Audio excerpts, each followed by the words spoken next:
Bango! Parang may iba siyang lasa lang. Ano problema? Wala tayong kutsara. What? Kulang siya sa sauce. Titikman ko palang ubos na sa'yo. Hoy, akin yan. Nani? Ubos mo ng dalawa? What? Thank you, Lord.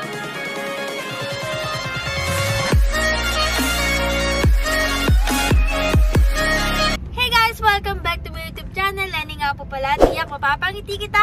Basta manood ka. Nakapag-tropical hot na ba ang lahat?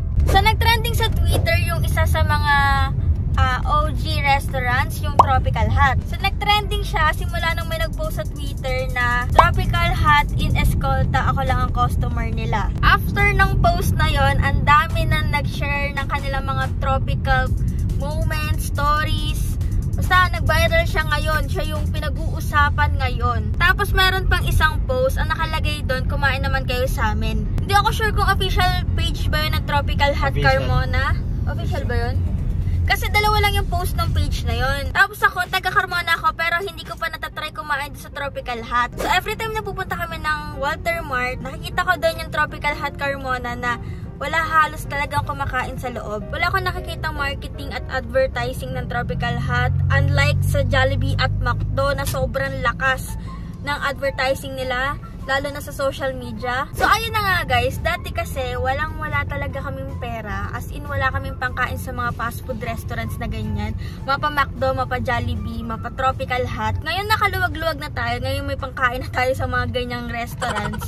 Try natin ngayong kumain sa Tropical Hut.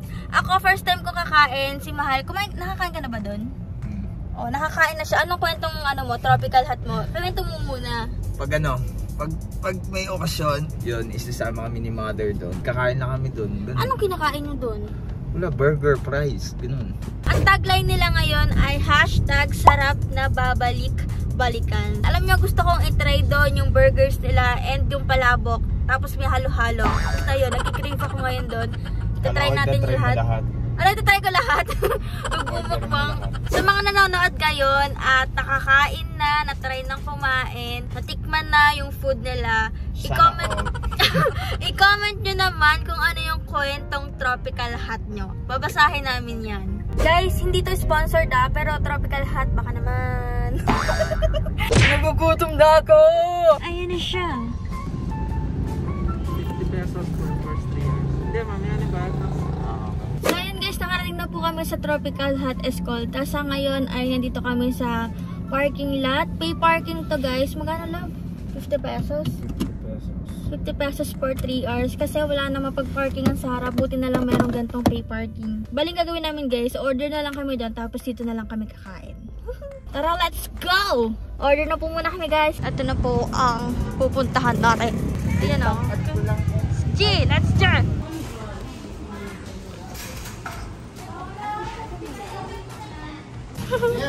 Nasa loob na kami. Daming menu. Hindi ko alam o-orderin ko. Grabe ka naman ate. So ayan guys, naka-order na po kami. Grabe. Hindi naman madami tao pero ang daming umorder. Ang daming order online. Yung order doon sa Grab, umorder siya ng 80 pieces. Kaya hindi kami naka-order ng burgers. Basta ang dami nilang order online. May time pa na nagsara sila. Nag-close muna sila kasi sobrang dami. Ito, naka-order na lang kami ng palabok. Bango! Bango! Ito yung ano nila packaging.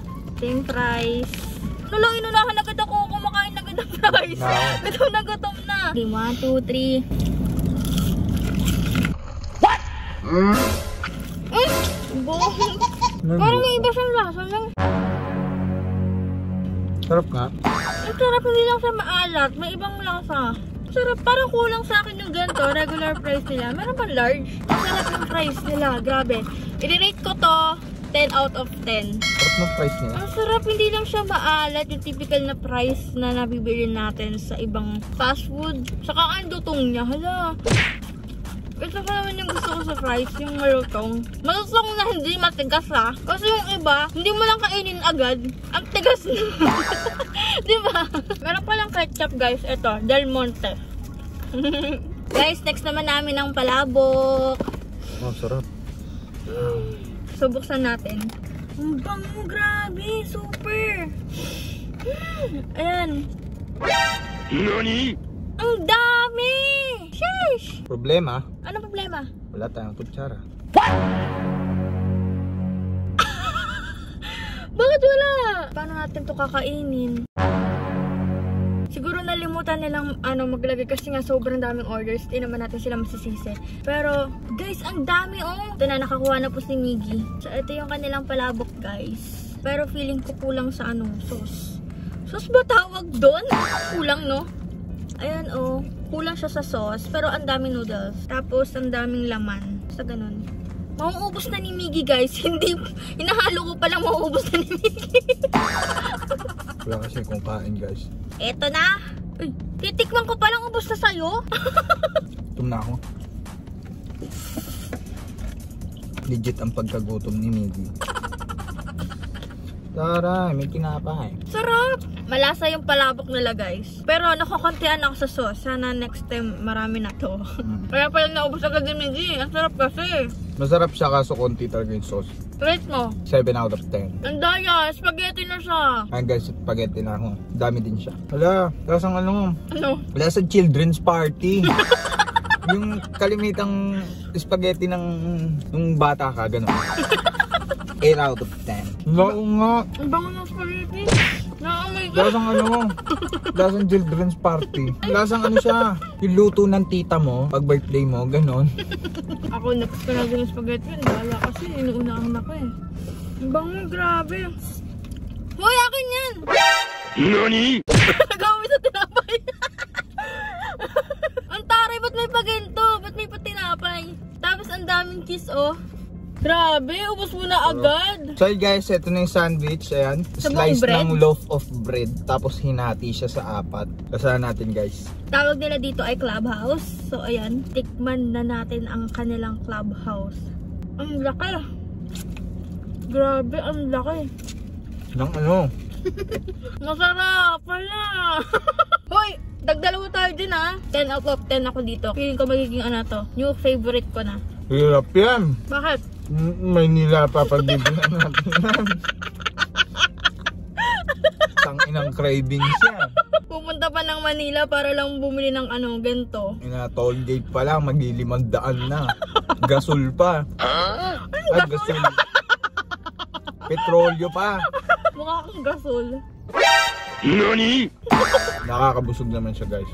Hindi ka ba mabusog doon? Ang dami mo nang kinain. Alam niyo maganda dito, ano siya? Siksik, no? Nag-uumapaw, oh.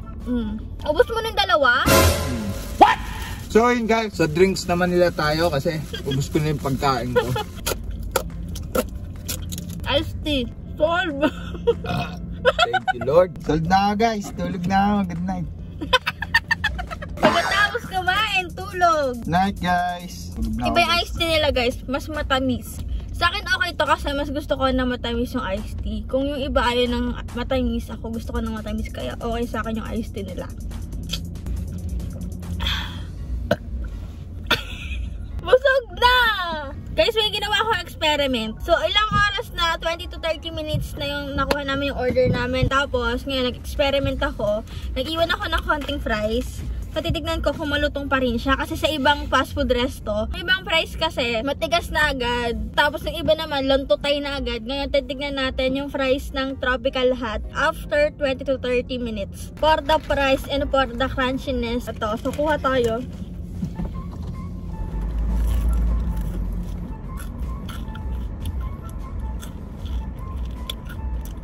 Rinig nyo ba yun? Crunchy pa din. At yung lasa andun pa din. At hindi siya lang tutay guys. Pakinggan nyo ulit ah. Crunchy pa rin. Okay. Try mo. Try ko nga. Legit love. No? Thumbs up sa price ng Tropical Hut. Okay! So yun lang guys. Uy! Gaga! So yun lang guys. Hanggang dito na lang itong pagkain namin. Pagtsibag-tsibag namin dito. Love yung paa mo naman, oh. For the paa ang person. Kung may mga gusto pa kayong ipatry sa amin or ipa-review na food, i-comment nyo na sa baba. Tapos after neto guys, netong vlog na to, gusto ko ipakita sa inyo yung unboxing ko sa nabili kong Sony Sony ZV-E10. Excited akong buksan yung aking bagong DSLR camera kasi nga first time ko magkakaroon ng ganong camera, first time kong bumili ng ganong kamahal, first time kong gagamit ng ganong camera sa pag-vlog, kaya sana panoorin niyo yung pag-unbox ko kasi super excited ako sa pag-unbox nun. Kaya gusto kong i-share sa inyo. Sana panoorin niyo rin yan guys. So, yun lang. Bye-bye! Shoutout muna tayo! Shoutout kay Remark, shoutout kay Frances Laika, shoutout kay EJ, shoutout kay Princess Shakira, shoutout Kyla, shoutout kay Kailin, shoutout kay Elise, at shoutout sa lahat ng magpapa-shoutout. Kung gusto mo ma-shoutout sa next vlog ko, mag-comment ka lang sa baba, okay? Guys, nakabili na po ako ng aking vlogging camera. Ito yung guys, oh. Tada! Eto siya. Oh! Ay, mali. Nasaan na? Ayan. First time ko magkakaroon ng ganito. First time ko mag-vlog gamit ang DSLR camera. At first time kong bumili ng ganito kamahal. So, bakit ko nga ba siya binili? Siyempre, para mas maging quality yung mga videos ko, yung TikTok, and yung pag-vlog ko. Yung ginagamit ko ngayon pang vlog, yung aking iPhone 13 Pro Max. Tapos, minsan ginagamit ko din yung aking GoPro Hero 9. Pero nag-start ako mag-vlog, ang gamit ko lang po ay Android phone. Guys, quality naman yung ginagamit kong pang vlog ngayon. Quality naman yung ginagamit kong pang TikTok. Pero gusto ko lang talaga mag-invest sa DSLR camera. Guys, eto po siya. Sony ZV-E10.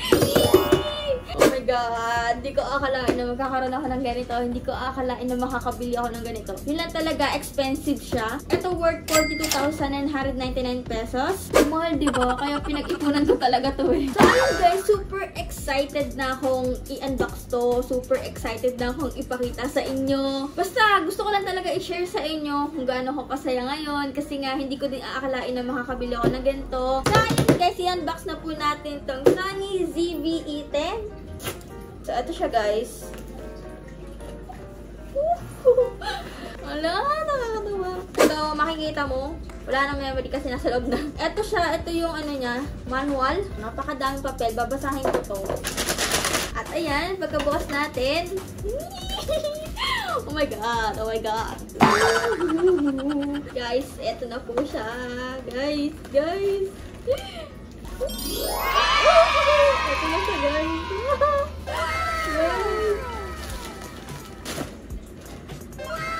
Ayan na ang Sony ZV-E10. Ayan siya guys. Ang ganda diba? Oh, color white po yung aking pinili. Super linis. Walang kagas-gas-gas-gas. Ayan siya. Oh my God. Oh my God. Kasama niya sa box ay ito. Yan. At meron din ito. Ay, putik. Tapos, ito yung kanyang battery. At may mga port. Cute! Pang ano ng makeup. Charis! Ginawang brush. So, ito na nga yun, guys. Napakaganda. Oh my God. Kinikilig ako. Nag-flip yung camera niya. Bumili din pala ako ng Gorilla Pad. So, ito muna. Pwede siyang pang TikTok videos. Ayan, igaganyan ko lang siya. Tapos, makikita ko na yung sarili ko dito. Kapag mag-vlog ako, ganyan lang siya. Tapos, makikita ko na din yung sarili ko. O, diba? Taray! Ang ganda! Super ganda!